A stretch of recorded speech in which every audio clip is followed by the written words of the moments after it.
Abduções, avistamentos, contatos imediatos. As palavras dos que acreditam que os discos voadores são nossos visitantes habituais revelam um jeito especial de olhar a Terra e olhar o céu. A repórter Marilu Torres conviveu com os ufólogos para nos contar quem são eles e por que decidiram dedicar sua vida aos extraterrestres.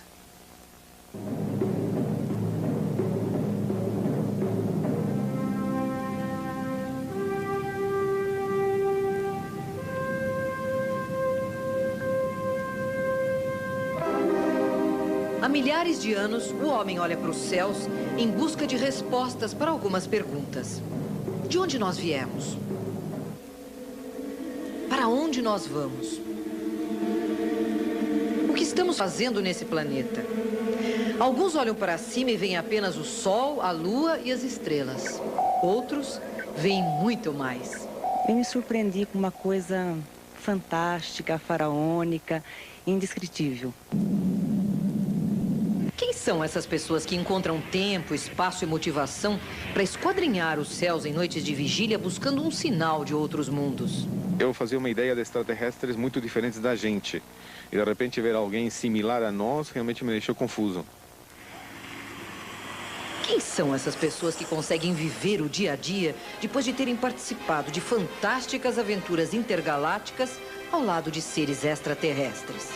Existem vários casos de objetos entrando e saindo de dentro do mar, o que sugere alguma base de operações dessas naves lá na região. Quem são essas pessoas que trocam experiências, planejam estratégias, visando desvendar mistérios, muitas vezes indecifráveis? Eles nos dão uma noção de como será o futuro da humanidade.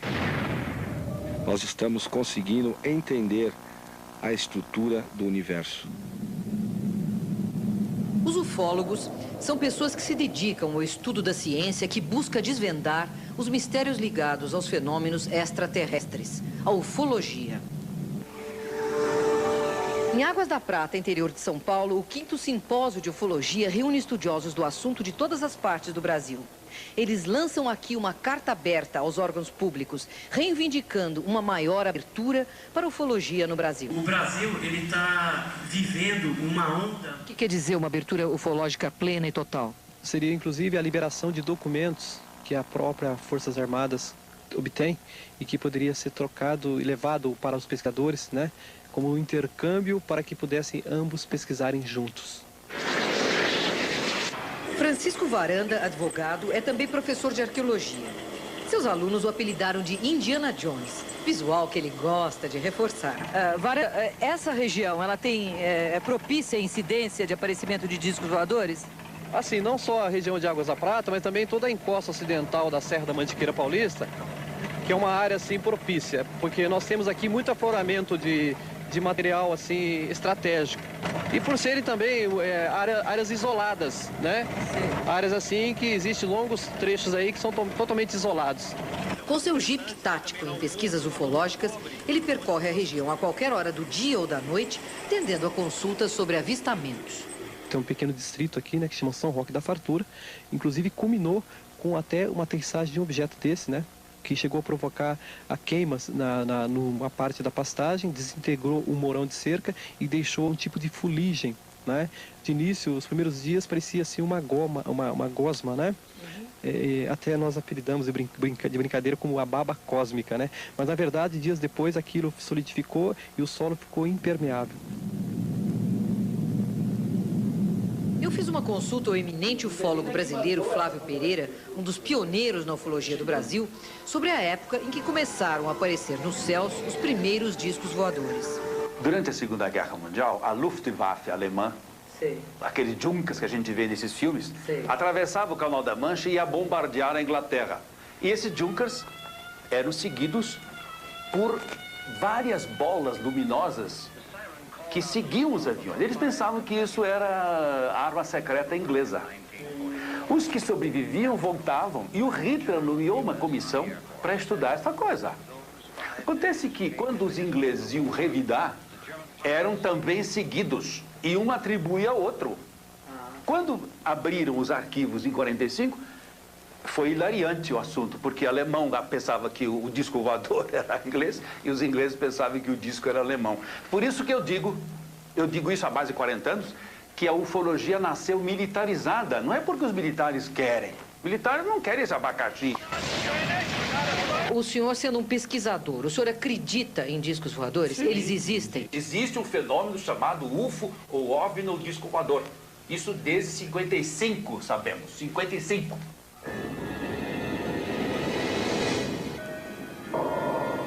Pesquisas realizadas nos Estados Unidos revelam que 4 milhões de americanos acreditam ter visto pelo menos uma vez discos voadores.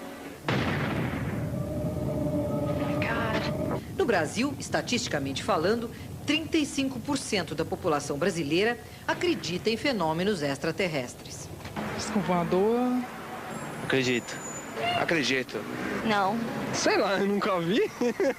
Eu acho careta. Você acredita em disco voador? Acho que sim. Por quê? Porque não é possível que só nós estamos no mundo.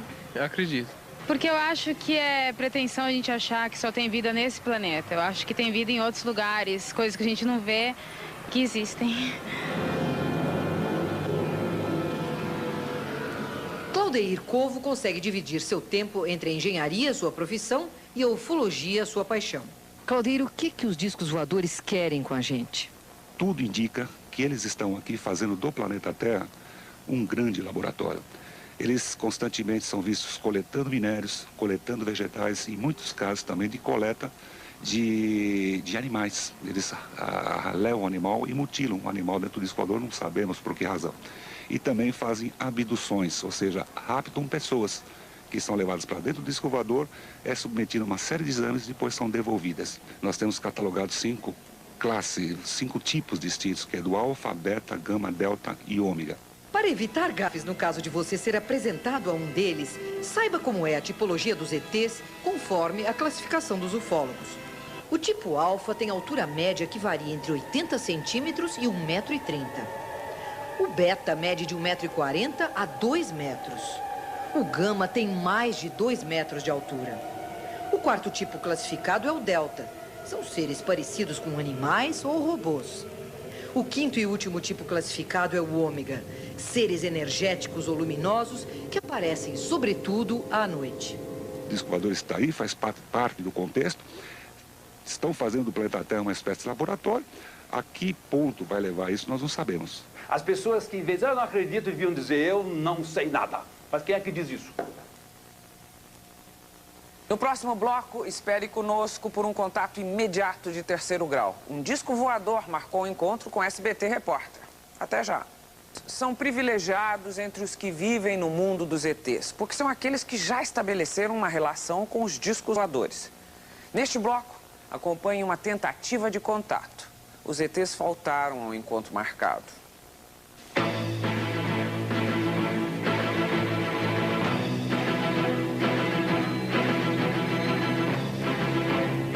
Marcas inexplicáveis no solo. Objetos não identificados no ar. Essas imagens frequentemente são flagradas por cinegrafistas amadores, considerados testemunhas chaves do trabalho de investigação de fenômenos extraterrestres realizado por ufólogos. Além das testemunhas que observam os fatos, há outros protagonistas importantes no mundo da ufologia. São os contatados. A maioria deles afirma estabelecer uma relação direta com entidades extraterrestres. Eu fazia uma ideia de extraterrestres muito diferentes da gente. E de repente ver alguém similar a nós realmente me deixou confuso. Charlie Wells se diz contatado desde 1974. Ele coordena o grupo AMAR, que segundo ele significa integração cósmica, a busca do respeito à própria vida. E o que eles querem é alertar a nossa espécie de que não somente nós não estamos sós, mas o que nós estamos desenvolvendo como tecnologia e sociedade pode vir a incomodar outras espécies, outras culturas que se encontram morando próximos da gente. Foi ele quem pessoalmente me convidou para participar de uma vigília, uma tentativa de avistamento. O encontro marcado na Via Anhanguera tinha todos os ingredientes de uma aventura. Só soubemos o local exato depois de percorrer mais de 1 hora seguindo outros carros. São 8 horas da noite e nós estamos na Serra do Japi, exatamente no lugar onde Charlie Wells marcou para a gente ter essa vigília. Por que você escolheu esse lugar, Charlie? Na verdade, não fui eu que escolhi o local. Estamos aqui realizando uma vigília. Nesse exato momento, estamos buscando confirmar algumas mensagens de cunho extraterrestre e, para tanto, as mensagens recebidas marcaram coordenadas geográficas. Essas coordenadas indicam ser exatamente este o local. As vigílias acontecem conforme comunicação telepática, recebida por um ou mais membros do grupo. Apesar de parecer semelhante ao processo de psicografia espírita, não tem nada a ver. A gente deixa a mente mais relaxada e vai pegando as orientações. É assim que a gente vai se movendo em campo. Eu recebi uma comunicação segunda-feira, falando deste local, nesta data, e no primeiro horário, 22h30. Liguei para o Charlie e depois ele me falou que a gente vinha aqui com vocês. Imagina o susto. A primeira comunicação assim. Deixa eu ver que horas são. 10:03. Bom, a gente tem meia hora, hein? Eu posso ter esperança? Não sei. Eu ainda tenho. Há então uma checagem de horário, estabelecem-se limites de tempo e, sem tirar os olhos do céu, cada um vai contando suas experiências. E de repente, a gente estava no local, as árvores são muito altas, né? E uma luz muito vermelha, era uma canepa, começou a se mexer muito rápido. Elas sempre são muito rápidas, né? Essas luzes. Tem de várias cores. Eu já vi vermelha e branca, né? Como é que você sabe que é uma canepa e não uma luz indefinida? Porque não tem no nosso mundo uma coisa igual. É uma coisa que você olha e fala, o que é isso? O que pode ser, né? Mas quando eu olhei para trás, tinha vários carros parados também atrás da gente, né? Eu desci do carro, sentei no capô do carro e ficamos olhando. Aquela luz maravilhosa, porque ela encandecia, ela brilhava a um ponto de ficar difícil você enxergar. Isso era mais ou menos 7 horas da noite. E ela voltava a ficar novamente mais azul. Eu já tinha visto algumas outras vezes, mas eu falei, bom, eles podem estar passando por aqui, não tem nada a ver comigo. Mas, de repente, a hora que você marca, eles aparecem, né? No horário que você se comunicou. Então, é uma coisa muito forte e faz a gente pensar muito.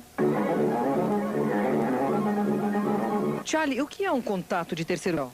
Contato de terceiro grau é quando você se encontra frente a frente com os tripulantes de um objeto voador não identificado, um disco voador, ou se encontra com seres extraterrestres frente a frente. Eles vêm de onde exatamente? De algum planeta específico? Esses seres, porque são vários, cuja forma física é similar à nossa, eles identificam sua procedência como sendo da constelação de Alfa do Centauro e da estrela de Orion.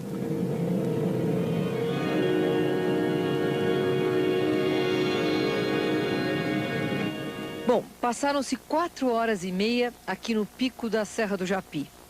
A nossa bateria de iluminação terminou. Nós terminamos a noite aqui com as luzes dos faróis ligados. Nós tínhamos 2 horários previstos contatados, às 10h30 da noite, e demos um prazo de mais 2 horas até 00:30. Não aconteceu nada. E daí, Charlie? Eles não quiseram nada conosco? A nossa classificação é que realmente a mensagem não foi um tipo de contato, pelo contrário, provavelmente poderia ser alguma sugestão, mas também houveram algumas coisas que coincidiram curiosamente. Então, o que nós faríamos agora novamente? Solicitaríamos que essas pessoas voltem ao processo de contato, busquem novamente uma possível nova comunicação e numa nova oportunidade voltaremos a campo mais uma vez. A observação dos céus pode ser feita sob diferentes óticas. Laerte Sodré, astrofísico do IAG, Instituto Astronômico e Geofísico da USP, Universidade de São Paulo, vê os céus com o olho da ciência. Eu acho que deve existir vida inteligente no universo. Isso não significa dizer que eu acredito em discos voadores, ou que a vida inteligente já tenha chegado à Terra. Eu acredito que disco voador são coisas que as pessoas veem, não sabem interpretar e dizem que são seres de outro planeta. Eu acho que a grande maioria dessas coisas são estrelas cadentes e outros fenômenos naturais. Eu perguntei ao professor a sua opinião sobre pessoas que dizem manter contato com seres extraterrestres. Isso para mim é religião. Religião, cada um acredita no que quer.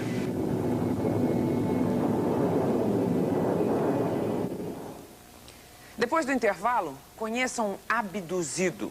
Quer dizer, uma pessoa que foi sequestrada por um disco. Eu volto já. O caso da aparição do ET em Varginha é uma indicação de que o Brasil transformou-se num objeto de atenção do universo. Neste bloco, acompanhe uma nova visita a Varginha, 7 meses depois da aparição, e conheça a história de um abduzido, que é como se chamam os sequestrados pelos discos. Os ufólogos cansam de afirmar que a atuação dos UFOs é tão estranha quanto diversificada. Dentre os fenômenos relatados por testemunhas, os que mais impressionam são os casos de abdução, sequestro de seres humanos por alienígenas. Na hora eu tive o pensamento de que fosse até um ataque russo.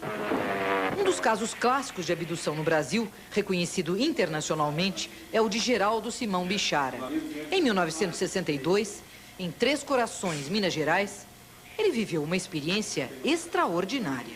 Precisamente às 0h03, pairou sobre mim, após ter havido um blackout na cidade de Três Corações inteirinho, pairou sobre mim, nessa localidade, uma espécie de um holofote muito grande, uma luz azul, muito clarinha, e tinha uma circunferência de uns 12 metros, onde eu fiquei paralisado.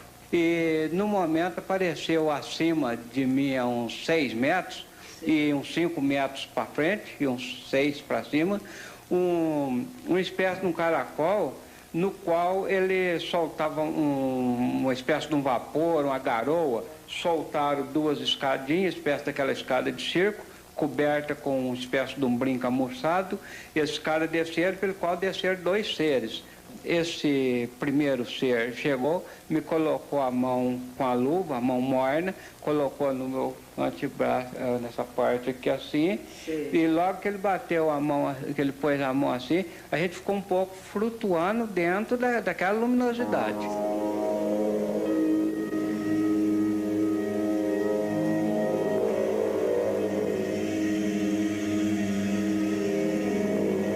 Ufólogos são unânimes em afirmar que uma onda ufológica sem precedentes vem atingindo o Brasil neste ano. O caso mais recente, com repercussões internacionais, foi o caso do ET de Varginha, em Minas Gerais. Varginha é uma cidade de aproximadamente 120 mil habitantes. Mas quase ninguém por aqui lembra ter sentido algo estranho no ar no dia 20 de janeiro deste ano, quando uma figura com tipologia extraterrestre apareceu num terreno baldio no centro da cidade. De repente, eu olhei no muro para me ver os nomes que estavam escritos lá, né? Uhum. Aí, na hora que eu olhei tudo, assim, que eu olhei para baixo, aí eu vi uma criatura agachada. Era marrom, com os olhos vermelhos, 3 chifres, tinha veia no ombro e parecia ser mole. O Birajara Rodrigues, advogado e ufólogo, uma espécie de consultor ufológico da região, foi fundo na investigação do ET.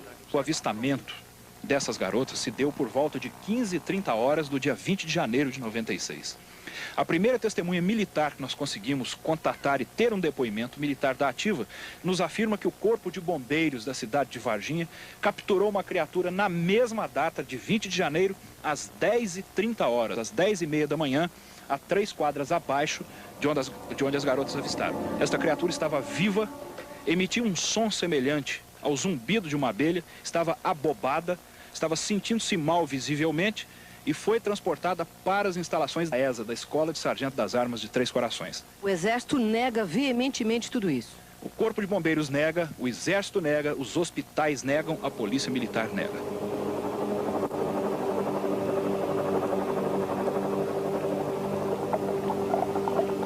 O objeto é um troço fumaçado, né? Bem fumaçado. Sim. Passando por cima do pasto aqui. Eu conversei também com pessoas que dizem ter presenciado naquela ocasião fatos muito estranhos na cidade. Eu estava na sala assistindo televisão quando os gados fez barulho, né? De lá pra cá.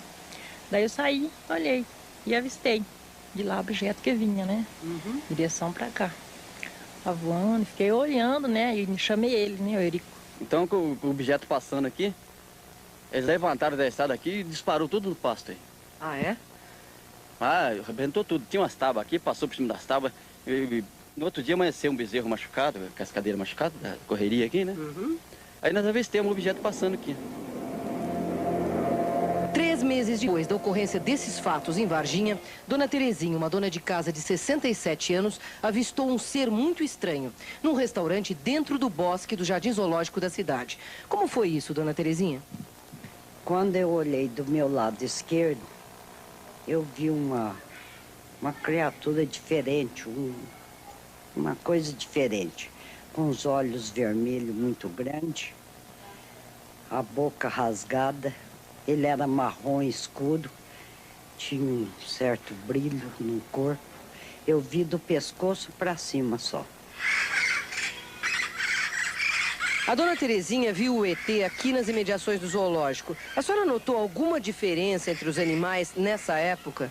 Eu perdi anta, jaguatiricas, capivaras, araras, e com morte, assim, absolutamente sem laudo técnico. Todo ufólogo, todo interessado em ufologia sabe que este processo de abafamento, de acobertamento, existe há cerca de 50 anos. Aqui não foi diferente.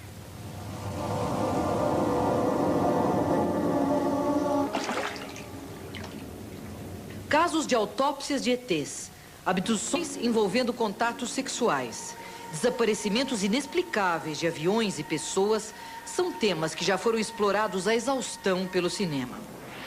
A partir da década de 70, a indústria cinematográfica começou a mudar o conceito do mundo em relação aos extraterrestres. Eles teriam alma, coração e intenções acima de qualquer suspeita.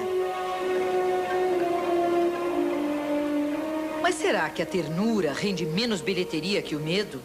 A resposta vem aí. O filme Independence Day, Dia da Independência, estreia amanhã no Brasil e retoma a tradição de extraterrestres mal intencionados que querem dominar o nosso planeta. Só nos Estados Unidos, esta história de ETs ameaçadores já rendeu 225 milhões de dólares em um mês, contra 370 milhões no mundo inteiro do inesquecível ET de Steven Spielberg. We celebrate our Independence Day. Nesta semana, a fantasia do cinema parece ter entrado nos telejornais. A NASA prepara a missão de um robô a Marte para tentar comprovar a teoria de que existiu vida naquele planeta. Os detalhes da descoberta... Mesmo que isso se comprove, há uma distância enorme entre um micro-organismo, como o encontrado na rocha marciana, e uma inteligência superior, mais desenvolvida do que nós, capaz de transpor bilhões de anos-luz para visitar nosso pequeno planeta na periferia da Via Láctea. Acreditar ou não acreditar é questão de cada um. Agora, que caçar discos voadores é um jeito de tornar a vida bem mais divertida, isso é. Boa noite e até a semana que vem.